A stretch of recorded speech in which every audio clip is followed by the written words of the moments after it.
इस वक्त मुस्लिम लीग नून की नायब सदर मरियम नवाज और उनके शौहर इस्लामाबाद हाई कोर्ट पहुंचे हैं। इस्लामाबाद हाई कोर्ट के जस्टिस आमिर फारूक और जस्टिस मोहसिन अख्तर कियानी अपीलों पर समाअत करेंगे।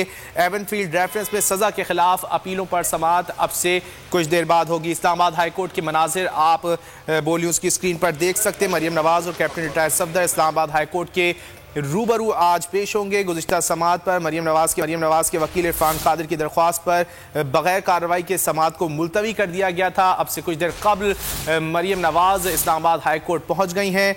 एवनफील्ड रेफरेंस में सज़ा के खिलाफ अपीलों पर समाअत होगी। इस्लामाबाद हाई कोर्ट के जस्टिस आमिर फारूक और जस्टिस मोहसिन अख्तर कियानी अपीलों पर समाअत करेंगे। मरियम नवाज के हमरा पार्टी कारकुनान भी वहां पर मौजूद हैं और इसके अलावा कई सीनियर रहनुमा भी मुस्लिम लीग नून के वहां पर मौजूद हैं। सब्सक्राइब करें और बेल दबाएं ताकि कोई खबर रह न जाए।